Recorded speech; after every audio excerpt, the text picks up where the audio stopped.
जिस बंदे की जेब में पैसे हैं कुर्बानी उस पर वाजिब है, उसके अब्बा जी पर वाजिब नहीं। अगर अब्बा जी के पास अलग पैसे हैं तो अब्बा जी पर कुर्बानी वाजिब होगी।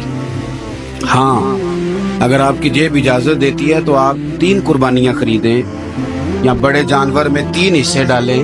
तो अब आप 2 वालदैन की हो गई, 1 आपकी अपनी हो गई, लेकिन जब तक आप पर वाजिब कुर्बानी आप नहीं देते तब तक वालदैन की कुर्बानी देना दुरुस्त नहीं है, क्योंकि ये दीन में वाजिब है। जो नमाज आप पे फर्ज है वो आपने पढ़नी है और जो अब्बा जी पे फर्ज है वो अब्बा जी ने पढ़नी है। इस मसले को भी जरूर ज़हन नशीन करें। उससे अगली बात जो और ज्यादा जरूरी है उसका जरूर ख्याल फरमाएं। हिस्से डाले जाते हैं कुर्बानी के हिस्से, तो 6 हिस्से हो गए, अब 7वां हिस्सा मिल नहीं रहा, तो एक तगड़े से बंदे के पास जाके मालदार से कहा कि चौधरी साहब हिस्सा डाल ले, एक हिस्सा कम है। चौधरी साहब कहने लगे कि मैंने तो पहले भी 4 बकरे लिए हुए हैं, तो चलो अगर तुम कहते हो तो चलो बड़ा गोश्त आ जाएगा, टिक्के ही बना लेंगे, चलो बड़ा गोश्त भी 10 किलो आ जाएगा तो कबाब के लिए रख लेंगे, चलो रख लो हिस्सा।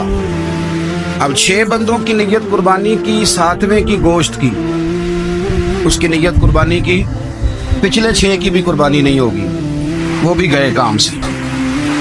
आप इस बात को समझें कि कुर्बानी का मतलब यह है कि खालिस अल्लाह की रज़ा के लिए मखसूस वक्त में मखसूस जानवर ज़िबा करना।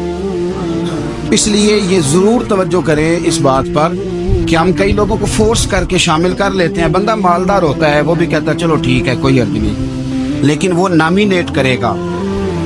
अगर उसने अपनी कुर्बानी रख लिया तो फिर वो बताएगा ये कुर्बानी किसकी है, वालदैन की है, किसकी है। तो कुर्बानी इस तरतीब से करें कि उसके सारे मसाइल से आगाही हासिल